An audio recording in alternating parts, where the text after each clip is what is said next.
Women empowerment. 200 years ago, women are supposed to stay home, look after their children, follow the instructions of their husband, and cook for the family. Those are the only roles of women in the society. Women are not allowed to speak unless they have been told to. Women are not even allowed to vote, and women cannot even make a major decision without the opinions of their husband. Women were so discriminated back then, which makes me remember the story of Madame Curie. Marie Curie, or Madame Curie, was born in 1867. It was not a very great era to be born at, especially if you were a girl. In the 1800s, girls are not allowed to go to school. They are supposed to just stay at home and learn to do the household chores because, like what I told you earlier, those are just the only roles of women in the society. Marie Curie is the fifth and the youngest child of teachers in Poland. I would just like to give you a very short description about their family background. Their family is neither rich nor poor. They are just in the middle class of the society. But due to the patriotic involvement in Polish national uprisings aimed to restore the Poland's independence, they've lost all their properties and their fortunes. Since then, they've strived and they've struggled to live their lives. Since her parents were both teachers of mathematics and physics, they would come home with all these laboratory equipments and they would teach their children about physics. And that's when also Marie Curie got interested in physics.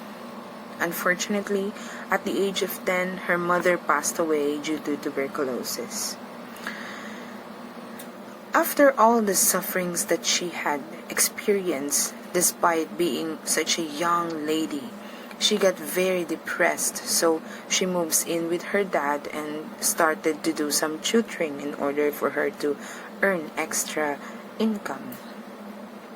Since she cannot also enroll herself in a regular school because she is a woman and she's not allowed to be enrolled in any school, she enrolled herself in a fly-by-night university. A fly-by-night university is a university for women of all ages, for those women who would like to study any course and just anything. They only study at night because they cannot be seen by Polish guards and authorities because they would be punished if they're caught studying.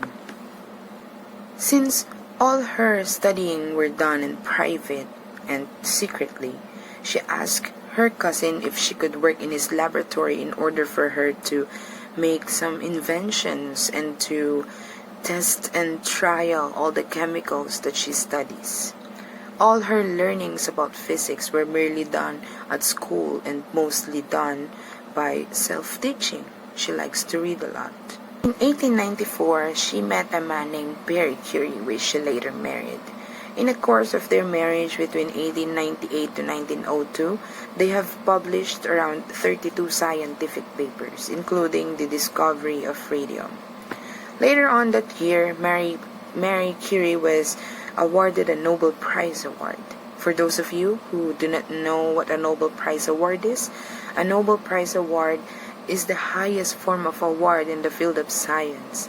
It is only given to a very few selected individuals whose contribution is really a huge mark in the field of science. Whereas their thesis or their discovery can be a very huge help to human being. And yes, it is. Radium is still a help right now to us 200 years later, right? Were scattered that it was supposed to be only her husband to be awarded the Nobel Prize Award, and they said that she cannot attain that kind of award because she is a woman, and women cannot be that intelligent, as they say, because women can't even go to school. So how is she supposed to discover such a new element, right? But due to the movement that her husband have created, and not only her husband but all the other female physicists around the world, she was able to receive the award. After that very scenario, the woman's image in the whole world was changed. It was a really huge step for the society to include women in the field of science, not only science but also in the field of politics and in the field of teaching and a lot more. I know that there are a lot more women who have contributed a lot so that we women in the 21st century would be able to attain and to speak freely and to speak our feelings like this without anyone judging us. But I believe that Marie Curie is one of those remarkable women in the history.